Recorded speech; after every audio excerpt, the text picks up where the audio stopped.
del que es importante hablar. Por eso estamos en el piso con Lucía Yáñez, directora provincial de Acceso a la Justicia y Asistencia a la Víctima del Ministerio de Justicia y Derechos Humanos de la provincia de Buenos Aires.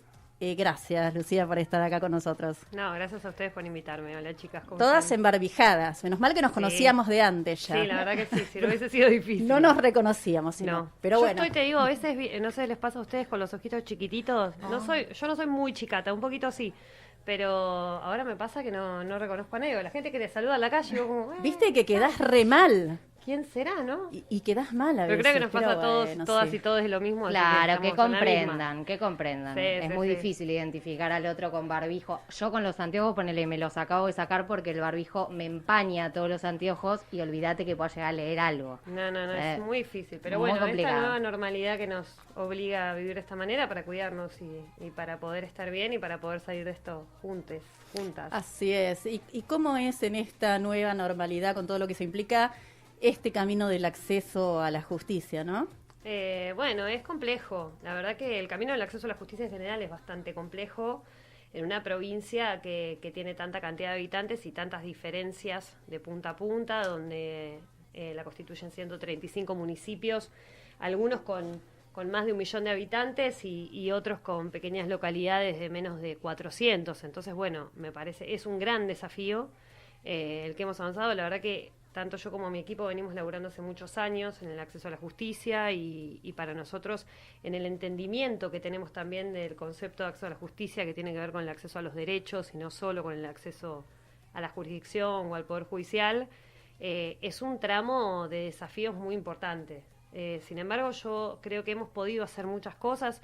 Hemos sido declarados servicio esencial por el ministro en mayo del año pasado, con lo cual hemos podido seguir trabajando en el territorio permanentemente, que también es nuestra prioridad. O sea, sabemos que en el marco de una pandemia muchos de los espacios del Estado tienen que permanecer cerrados. Tenemos dificultades respecto a algunos lugares que no son esenciales y por ende la dificultad para la gente de llevar adelante los trámites, la documentación, el acceso a los derechos en términos de esto, del acceso al Poder Judicial, poder realizar una denuncia, poder acceder a la salud también en temas que no tengan que ver necesariamente con el coronavirus. Entonces, bueno, ha sido un año de muchísimos desafíos y de mucho trabajo en términos de poder llegar a los barrios, que es un poco también me parece el desafío de toda esta gestión, que es una gestión bastante joven y una gestión con muchas ganas y con mucha potencia y que tenemos muchas ganas de llegar, de que todo eso que generamos, diseñamos, laburamos permanentemente en términos de políticas públicas sea una realidad para la gente. Sí, han hecho muchísimas itinerancias, se ha visto mucho las itinerancias y la llegada a barrios. Más de 300. Y atendiendo, ¿qué situaciones fueron las que más se acerca a la gente y a atender y las que ustedes los pueden ayudar? Mirá, nosotros el año pasado atendimos 10.000 consultas, 10.000 casos en la dirección durante la pandemia, con lo cual para nosotros, incluso en la historia de lo que es la Dirección Provincial de Acceso a la Justicia, que bueno previamente tenía otra conformación, es un récord. De la mitad de esas consultas tienen que ver con el acceso a la jurisdicción, es decir, con el acceso al Poder Judicial.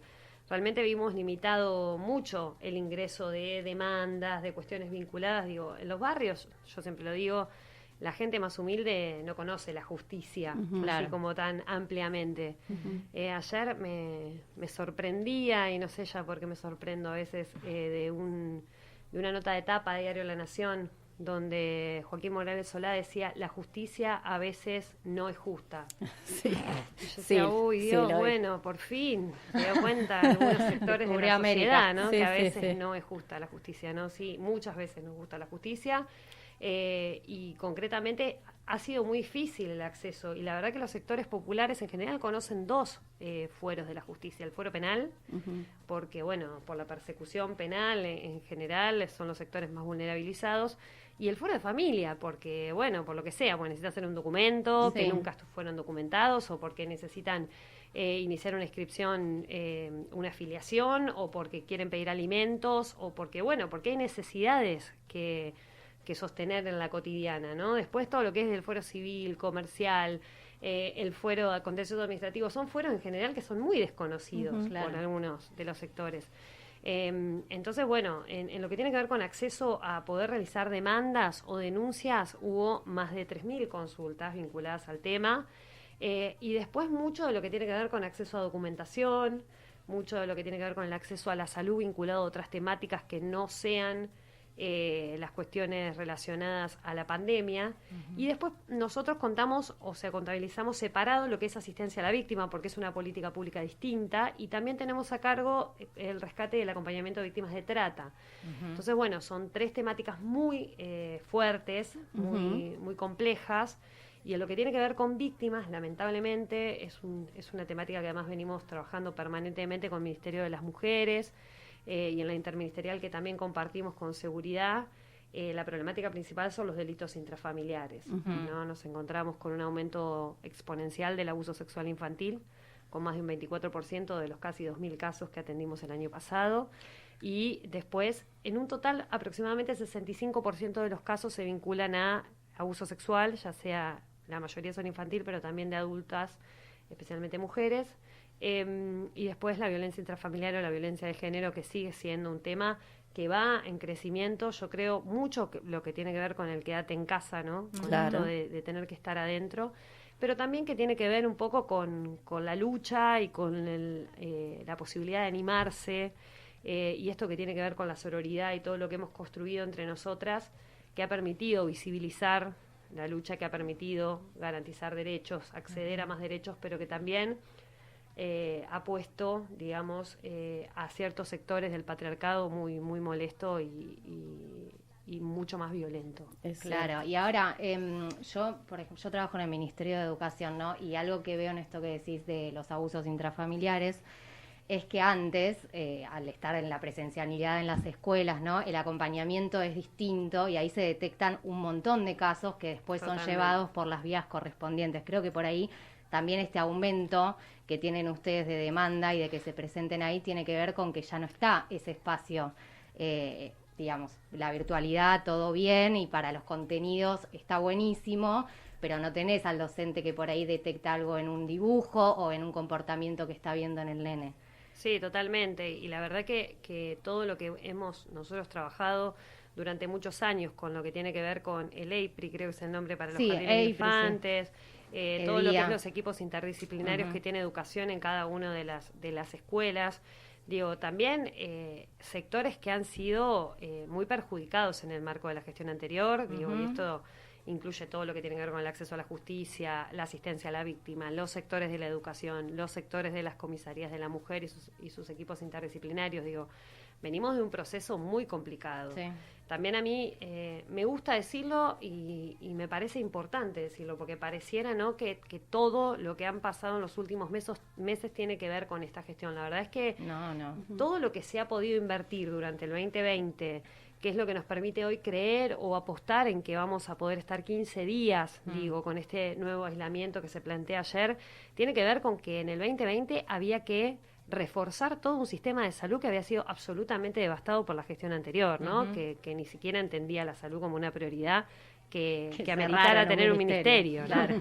Sí. Entonces, bueno, la gravedad de esa situación, digo, ha hecho que tengamos que pasar un año comprando muchísimo material como gestión para poder completar todo lo que tiene que ver con el equipamiento de hospitales, crear otros hospitales, construir espacios para que hoy haya camas de aislamiento para un montón de personas, que estamos sufriendo una segunda ola muy seria. Pero me parece que también hay que verlo en términos de lo que nos pasó en la educación, de lo que nos pasó en la justicia, de lo que nos pasó en las áreas de asistencia. Digo, todas las políticas de territorio no solamente fueron devastadas en términos de la cantidad de personal, sino que además fueron aisladas, ¿no? Fuimos, porque yo también formé parte de una política territorial, y fuimos aisladas permanentemente. Empezamos a hacer islas, no nos permitían conectarnos, empezamos a desconectar las políticas públicas, esas redes que habíamos construido durante la gestión de Néstor y especialmente durante la gestión de Cristina Kirchner. Se empezó a desconectar, de manera tal que cada uno podía hacer lo que era un salvavidas en el sector donde le tocaba laburar y donde también muchos de nosotros militábamos y acompañábamos a los barrios, ¿no? O tratábamos de organizar y transformar durante muchos años y después de sostener una emergencia que fue muy grave. Digo, y eso nos lleva a la situación también en la que hoy nos encontramos, y por eso a mí me parece que la apuesta que hace esta gestión en los equipos territoriales, en los equipos, al menos en los nuestros, y los equipos del Ministerio de la Mujer, la creación del Ministerio de la Mujer, Políticas de Género y Diversidad, tanto en provincia como en nación, como en una apuesta también de construir políticas públicas que realmente tengan no solamente una instancia de efectividad, sino de perdurabilidad en el tiempo, en una provincia tan compleja, muestra la voluntad de la gestión de hacer las cosas bien y a largo plazo, que me parece que es un punto a destacar. Y de trabajar en equipo, ¿no? Esto que decías vos, no aislarse y que uno no pueda hablar con el otro y que no sea interdisciplinario, sino que todos puedan aportar su granito de arena para... Sí, totalmente. Para a construir redes que yo creo que también es el único modo de llegar. La política, el desafío principal de cualquier política pública es llegar, digamos, ¿no? Esto que decíamos hoy, el diseño... Uno diseña, evalúa, construye un diagnóstico, digamos, y después estructura una política pública. Ahora, poder implementarla de manera efectiva, eso es realmente el desafío que tenemos como Estado, digo, y en todas las políticas públicas, porque en general, cuando uno piensa o estructura algo, no necesariamente se da como la implementación, y esto te pasa con cualquier cosa que vos pensás, ¿no? Uno diseña cualquier tipo de proyecto y después se van desarrollando una serie de problemáticas en la implementación que te pasa en tu casa, desde lo más chiquito hasta lo más grande de una política pública. Que se tiene que ir modificando sobre la marcha y a prueba y error. Sí, y teniendo en cuenta, por supuesto, todo lo que tiene que ver con el contexto. Por eso digo, es tan difícil pensar políticas públicas únicas para la provincia de Buenos Aires, porque te encontrás con una diversidad muy grande en términos de los espacios y también de la capacidad institucional de hacer frente a una política pública o la implementación de una política pública. Entonces, eso es lo que me parece que construye la necesidad de poder pensar en diversificar los procesos, pero además en que tenemos que poder evaluar esos procesos para ver de qué manera estamos llegando, ¿no? Porque esto nos pasa muchas veces cuando construimos programas. Digo, el Ministerio de la Mujer lanzó 2 programas muy interesantes en términos del acompañamiento de las familias en el marco de violencia de género, pero también de familiares de femicidios, de víctimas de femicidio, que realmente a nosotros nos ha permitido trabajar cosas nuevas en el territorio y poder hacer frente a demandas muy serias, ¿no? Porque esto es muy hermoso diseñar, proyectar y pensar, pero estar en el territorio, digo, y estar frente a esa demanda cuando hay que asistir a una persona que lo necesita, es lo que pone realmente en evidencia la evaluación de la construcción de la política pública. Y creo que ahí es donde estamos pudiendo hacer una diferencia y donde tenemos, por supuesto, el desafío enorme de poder pasar esta pandemia y de que realmente dejarle a la provincia un esquema mucho mejor, que la verdad que la vara viene tan baja, lamentablemente, de la gestión anterior, que nosotros nos ponemos desafíos muy grandes y esperamos realmente que podamos dejar estructuras armadas para que las mujeres y las víctimas puedan tener un espacio mucho más importante y realmente puedan acceder a la justicia, y que toda la población en general tenga un procedimiento de acceso a la justicia mucho más sencillo, de los accesos a los derechos, ¿no? Estamos hablando con Lucía Yáñez, para que nos empieza a escuchar recién, es directora provincial de Acceso a la Justicia y Asistencia a la Víctima. Entonces, como un primer balance de tu gestión accidentada y atravesada por la pandemia, ¿podemos decir que esto de haber retejido las redes y reaceitado todo esto podría ser uno de los logros de la gestión? Sí, sin duda. Para mí y para todo el equipo que trabaja conmigo, que ya te digo, casi todas somos mujeres, primero. Vos sabés que quería decirte eso, que me gustaría que nombres a alguna de las mujeres que te acompañan. Bueno, yo tengo 2 coordinadoras de generales, que son Cintia Kainz y Natalia Bognini, que también viene de laburar en Acceso a la Justicia. Las directoras Rocío Barbero, que es la directora del área de Acceso a la Justicia, que viene de Acceso a la Justicia de Nación. Agustina Iafola, que está a cargo del área de víctimas. Manuela Braco, Juan Francisco Díaz y Elina Contreras, que también viene de laburar hace años en el área de trata, que es un área muy específica y que implica una especialidad concreta en la estructura general, o sea, en todo, en la asistencia, en el acompañamiento, en la intervención inicial, en la formación de los profesionales, por lo cual la dirección es muy amplia. Yo creo que sí, que uno de los logros que hemos tenido desde el Estado en general es volver a conectarnos, es tener una gestión que piensa muy similar, que por supuesto, obviamente, hay diferencias y se discuten y se tienen en consideración, pero que quiere ayudar, acompañar, asistir y permanecer, digo, con los sectores más populares y con los sectores más vulnerables, que son los que además afrontan en un proceso de pandemia las mayores dificultades, sí, ¿no? Sí, Y eso es indiscutible. Eso no quiere decir que uno va a dejar de lado otros sectores. Digo, a veces me preguntan, bueno, pero entonces ustedes solamente atienden a personas que no tienen recursos. No, nosotros asistimos a todas las personas que se acercan, porque la política de acceso a la justicia es una política de acercar el Estado a los territorios, y eso implica asistir y atender a todas las personas que se acercan. Exacto. Ahora sí tiene una función principal que tiene que ver con poder construir redes, poder ser la cara del Estado en el territorio y poder resolverle los problemas para que realmente exista el acceso a los derechos de aquellas personas, digamos, que en general no tienen las facilidades que sí tienen otros sectores.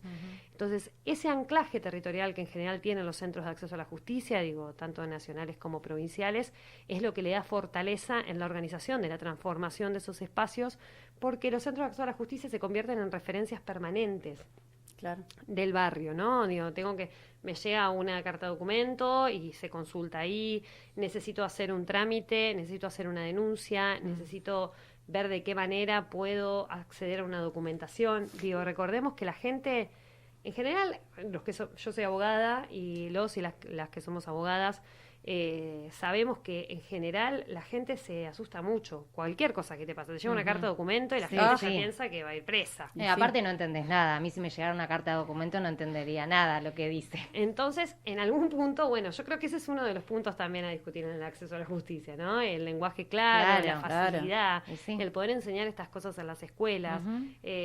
Esto es parte de la vida cotidiana. La justicia, el acceder a la justicia es parte de nuestra vida cotidiana, de nuestra vida adulta generalmente, pero a veces a algunos y algunas lamentablemente les toca hacerlo desde más pequeños, especialmente a los sectores que más sufren. Entonces me parece que es un tema que nosotros tenemos que trabajar y en eso hay muchos proyectos. Hay proyectos para poder construir estos procesos de acceso a la justicia desde muchos sectores distintos, desde lo que tiene que ver con la política de derechos humanos, de lo que tiene que ver en nuestro caso, con la Subsecretaría de Justicia, con el acceso a derechos en particular, desde el área de política criminal, desde el área también del Servicio Penitenciario Bonaerense, que se está trabajando muchísimo para poder mejorar las condiciones de detención de los internos y las internas, y también trabajar con los otros sectores, ¿no? El Estado es una integralidad, yo siempre lo digo, a veces nos plantean, bueno, ¿cuál es el vínculo con otros sectores del Estado? El Estado es una integralidad, sí tenemos funciones distintas, hay tres poderes con diferentes funciones, también podemos hablar, ¿no?, de otros sectores que tienen mucho poder y que también influencian, pero tenemos que trabajar juntos y juntas, necesariamente, para solucionar los problemas a la gente. A la gente no le interesa, en muchos casos, si es el Poder Judicial, el Ministerio de Justicia. Incluso hay gente que no sabe la diferencia entre el Poder Judicial y el Ministerio de Justicia. Sí, les importa que los puedan asesorar y ayudar a la solución. La gente no conoce. Yo te quería preguntar, en este trabajo que hacen puntualmente en los barrios, ¿les ha pasado más de una vez de decirle a una persona que tiene un derecho que no sabía que lo tenía y que eso a su vez se multiplique, que esa persona vive a otra? No, pero totalmente. Debe ser algo bastante común, ¿no? Nos pasa permanentemente, digo, incluso particularizado en el área de víctimas. Las víctimas tienen muchos derechos en el marco del proceso. Ahora se sancionó la nueva ley de víctimas, que estamos trabajando en la reglamentación, y que implica también la posibilidad de la víctima de participar en los procesos, y la gente desconoce absolutamente eso. También se desconoce mucho, y en eso, digo, es difícil en un momento histórico como este poder trabajar en la comunicación de todos los programas que se han creado en el marco de la gestión provincial y nacional para poder hacer frente. Digo, todos los ministerios tienen diferentes programas para poder trabajar en conjunto, porque en general la mayoría es de un laburo interministerial, para hacer frente a la demanda, que es muy grande, porque recordemos que estamos pasando un momento muy difícil y que necesariamente tenemos que trabajar juntos y juntas y dejar de lado cualquier tipo de diferencia que tengamos. Esto me parece que incluye a todos los sectores para poder salir adelante. Lucía, hoy hablando, ¿no?, del tema de víctimas y de derechos vulnerados, hoy fue un día histórico porque el Estado por primera vez le pide disculpas a una mujer que fue víctima de violencia de género y dice: sí, no estuvimos ahí, no estuvimos ahí, no te pudimos proteger, lo pudimos ver por YouTube, la Secretaría de Derechos Humanos de la Nación lo hizo público, una mujer, Olga del Rosario Díaz, que había sido víctima de violencia de género, que había que había hecho la denuncia, que se había animado con todo lo que cuesta, ¿no?, de haber ido a hacer la denuncia, que quienes la atienden, un juez, una secretaria que hoy por hoy es jueza, le dicen, media con tu esposo, hace 36 años que están, ¿por qué no se arreglan? Charla. Cuando ella estaba pidiendo, implorando por medidas restrictivas, por un botón antipánico, y bueno, y este hombre al poco tiempo prácticamente la mata, también ataca a su hijo. El Estado públicamente hoy le pidió disculpas.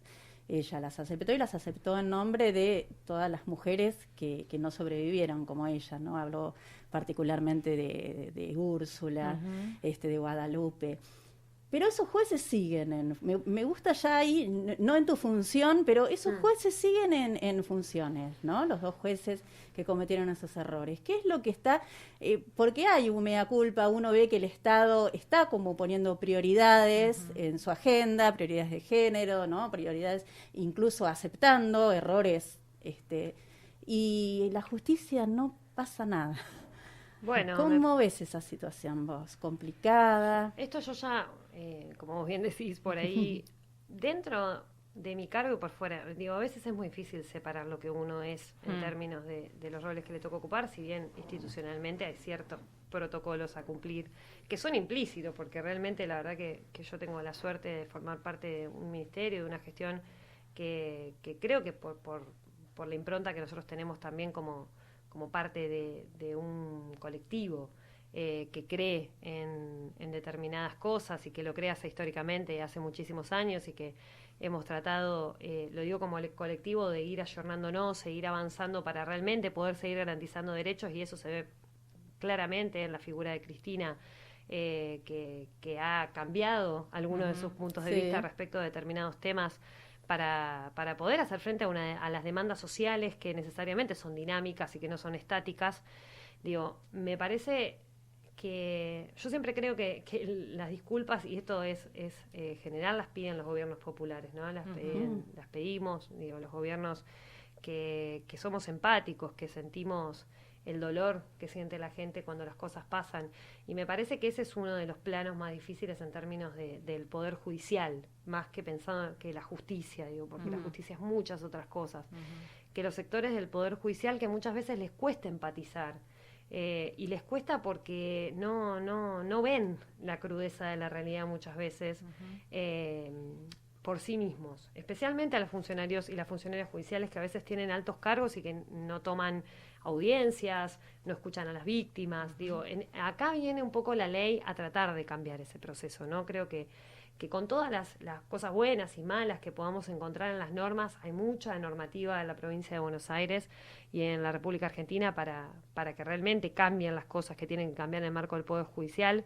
Yo creo que hay que capacitar muchísimo. Vuelvo a decir lo mismo, yo creo que el Estado es una integralidad, que muchas veces las responsabilidades se le asignan siempre al Poder Ejecutivo, porque es el poder que está más visible, que tiene más responsabilidades, pero que además es mayormente fuerte en términos selectivos, ¿no? En quien confía la gente al momento de votar. Pero que tenemos que trabajar juntos y juntas porque hay muchas responsabilidades colectivas. En ese sentido, yo pienso que nuestro mayor desafío en el marco de la asistencia a la víctima es llegar antes de que el daño se produzca, ¿no? Poder trabajar en la prevención. Y después realmente poder trabajar en la reparación. Y esa reparación implica necesariamente el hecho de hacer justicia.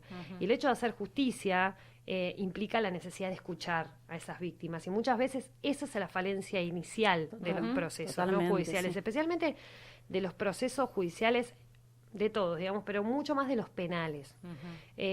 Porque en el fuero penal es un poco más frío a veces. Es un fuero que le corresponde la investigación, ¿no? Y que corresponde de alguna manera probar ciertos hechos, y que a veces se olvida de la víctima. Y eso es lo que viene a recoger la ley de víctimas. la necesidad de que la víctima es una parte en ese proceso. La víctima o los familiares o las familiares de las víctimas, ¿no? Que muchas veces tienen muchas cosas que aportar, tienen prueba, tienen testimonios, conocen la situación. Miren, yo les cuento, nosotros formamos parte de un trabajo mancomunado con el Ministerio de las Mujeres. En general hacemos juntas, juntas, pues somos mujeres, la asistencia en los femicidios, la asistencia inicial, el acompañamiento de la familia. Y en la mayor parte de los casos nos cuestan muchas cosas. Nos cuesta la escucha de la familia, el seguimiento de las líneas de investigación que las familias muchas veces referencian y que son muy importantes.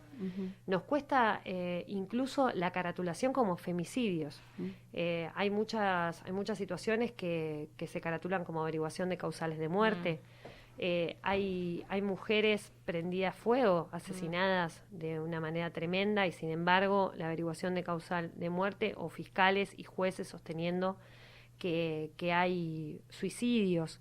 Nos cuesta mucho también que a veces se caratule como femicidio, y acá yo lo explico muy seguido esto porque a veces nos dicen, bueno, ¿cuál es la diferencia si es femicidio o si es un homicidio calificado? Tiene la misma cantidad de años de máxima, y no es lo mismo. No es lo mismo porque primero hemos diseñado y pensado muchos programas para las víctimas de femicidio, las familiares de víctimas de femicidio, y para eso necesitamos la caratulación. La ley Brisa, para poder tramitar la ley Brisa, vos necesitas que la carátula sea homicidio calificado por razón de género, sea un femicidio, para trabajar con todos los programas que se han diseñado a los fines, pero también para saber la verdad de lo que está pasando en nuestra provincia, que es la cantidad de femicidios que estamos viviendo, que es una pandemia también, y por la cual necesitamos seguir trabajando.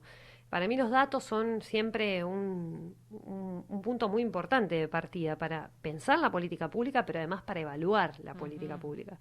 Y en ese sentido, damos disputas permanentemente con ciertas instituciones, ¿no? Y ciertas instituciones que también nos toca conducir, y también aceptar que hay muchas diferencias, hay muchos cambios estructurales que llevan muchos años.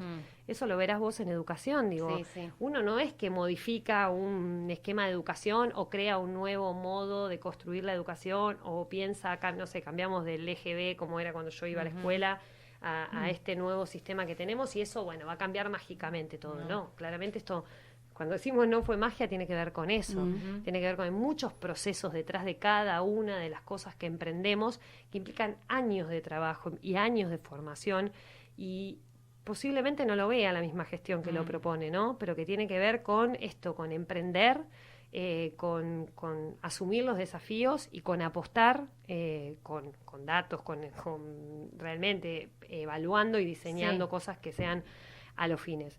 Ahí a mí lo que me pasa es que a veces siento que no tenemos tanto tiempo, ¿no? Como si por ahí para otras cosas. No tenemos tiempo porque permanentemente vemos mujeres que están en situaciones tremendas, las que tienen la suerte de sobrevivir a situaciones de violencia de género, porque no tenemos más tiempo para que no sean atendidas, no puedan realizar una denuncia, porque una mujer que decide hacer una denuncia es una mujer que ha pasado por un proceso para llegar a ese lugar, ¿no? Y que se anima, y que si nosotros no logramos resguardarla a tiempo, probablemente hacer la denuncia sea un arma de doble filo, sea algo que se le viene en contra. Un detonante para el otro a tener una excusa para... Ese es el punto en el cual empezamos a trabajar la mesa interministerial de emergencia ante las situaciones de casos críticos de violencia de género, que estamos trabajando nuestro Ministerio de Justicia con el Ministerio de las Mujeres y el Ministerio de Seguridad, que tiene como, lo anunció el gobernador el 8 de marzo,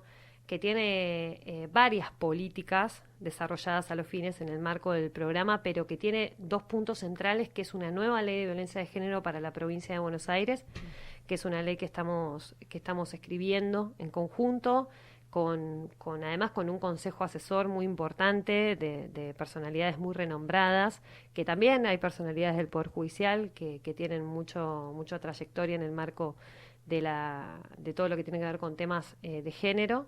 que es una ley que además prevé, y deja todo lo bueno de las leyes anteriores o pretende mantener ese sistema, porque todavía no se aprobó ni se discutió, pero que es un proyecto que se va a presentar pronto, pero que además es una ley muy moderna, que toma en cuenta todos los tipos de violencia que existen, que toma en cuenta a todos los colectivos, a las mujeres y a los colectivos de las diversidades, que tiene los conceptos de todo lo que nos viene pasando y la evaluación general de todo lo que viene pasando, porque está también construida por sectores sociales, está trabajándose con las organizaciones y con aquellos y aquellas, especialmente aquellas, ¿no? Porque somos en general las mujeres las que acompañamos a las mujeres, pero con muchos sectores que vienen trabajando y tienen mucha trayectoria en el tema. Y el otro, la otra gran política son las oficinas provinciales de asistencia. En realidad son oficinas que no tienen como finalidad iniciar la asistencia, si bien van a tener equipos que en casos críticos aborden las temáticas y acompañen a las mujeres, sino que también van a controlar y van a acompañar los procesos a los fines de que se cumplimenten toda la normativa que ya existe, porque realmente hay mucha normativa y hay muchas decisiones y muchas políticas públicas que nos cuesta llevar adelante esto, que cuesta llegar.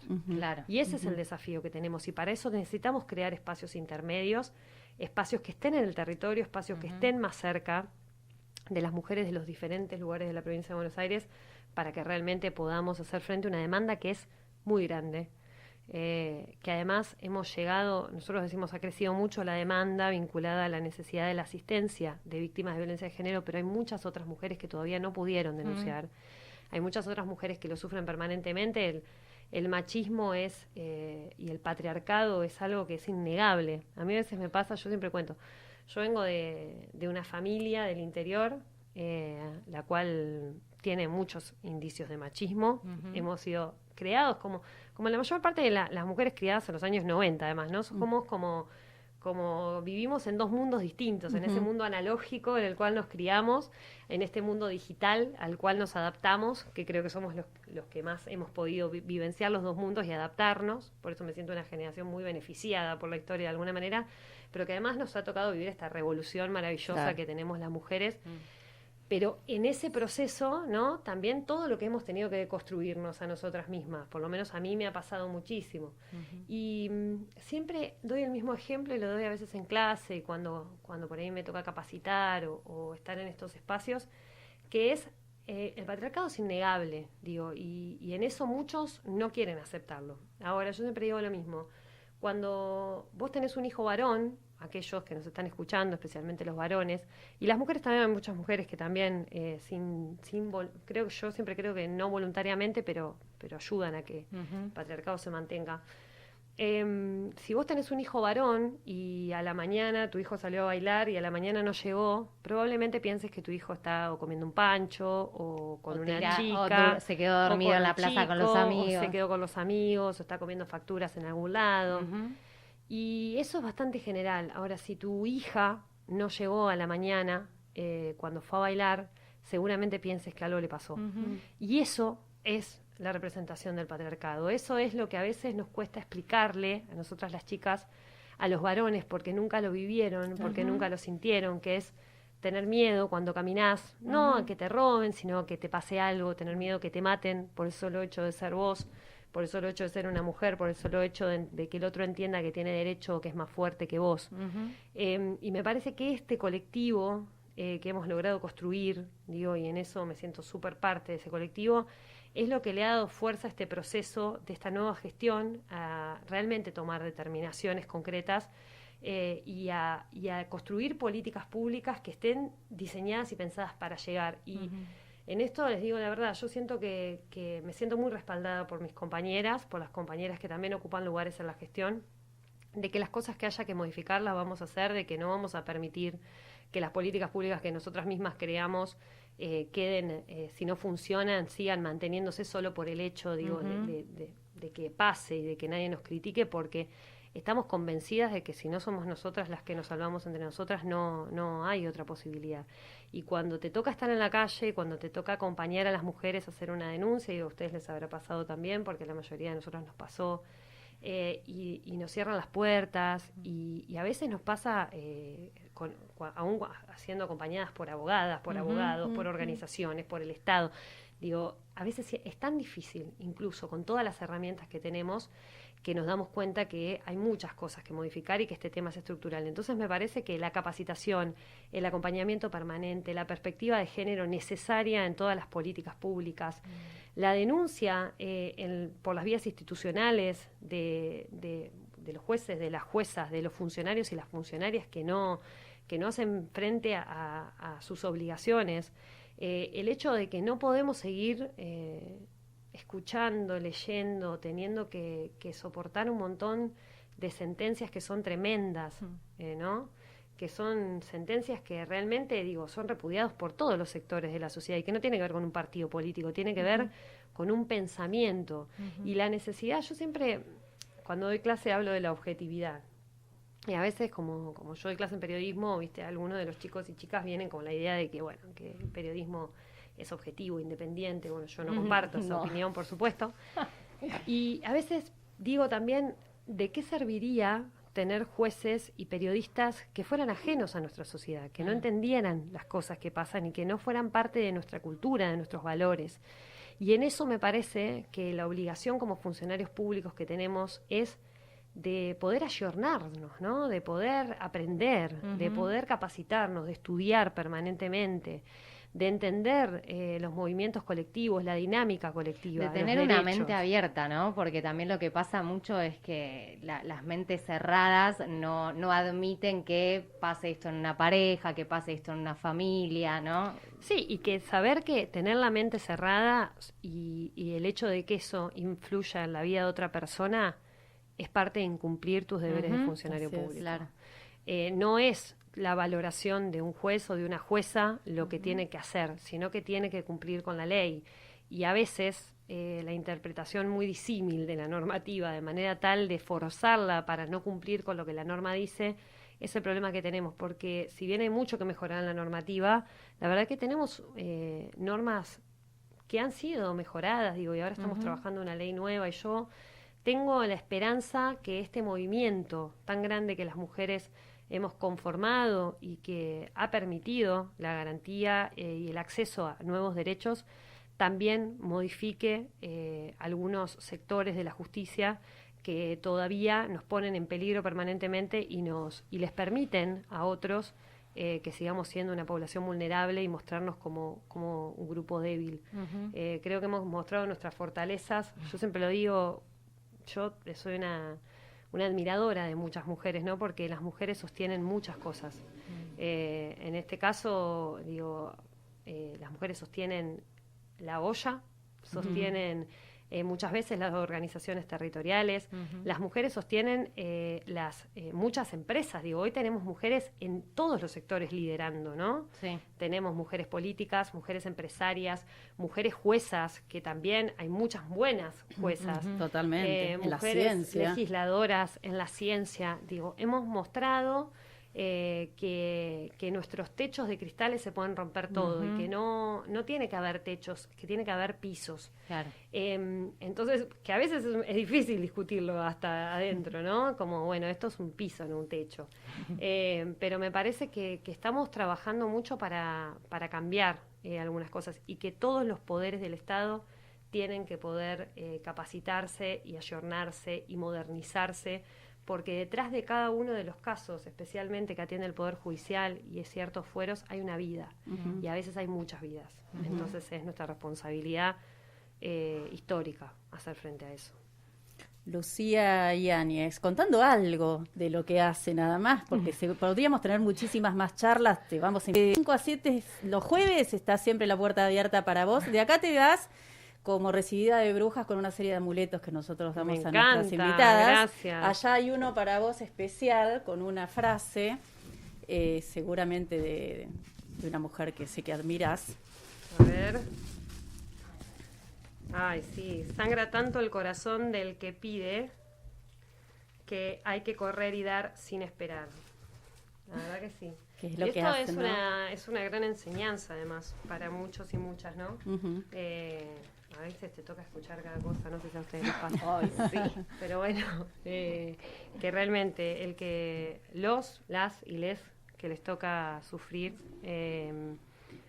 y les toca pedir ayuda, casi nadie nos gusta pedir ayuda. Fíjense, cuando somos chiquitos no es parte, ¿no? Uno no quiere andar mendigando nada. Uh-huh. Sin embargo, a veces las necesidades son tan grandes y es nuestra obligación y nuestra responsabilidad social. Estar con ellos, ¿no? Y tenemos una velita también, mirá, una velita para que, para tus deseos personales y tus deseos colectivos, te la llevas para tu trabajo, para tu casa. Viste que son elementos de las brujas, los velas, amuletos, las piedras, son amuletos que tienen como mucha carga simbólica. Me gustan las brujas, me gustan. Les agradezco gracias, mucho por haberme invitado. Sos una de ellas. Sí, la verdad que sí. Y gracias porque además un poco ser bruja es un poco ser una luchadora y a eso nos dedicamos y hemos aprendido y hemos decidido que este es nuestro camino y no vamos a parar de luchar juntas hasta que sea justicia para todas y para todos y que realmente nuestras compañeras, especialmente que son las que más sufren, puedan reparar su dolor, puedan ser escuchadas y podamos vivir en un mundo más justo y más igualitario, que es lo que nos corresponde. Gracias, Lucía Yáñez, directora de Acceso a la Justicia y Asistencia a la Víctima. Gracias por tu compromiso, por tu militancia. Así que, seguramente vas a venir a este estudio. Ya te vamos a tener, exactamente. La próxima vez elegís la música y todo. Bueno, muchas gracias, Lucía. Nosotras vamos a seguir con un poquito de música. La sesión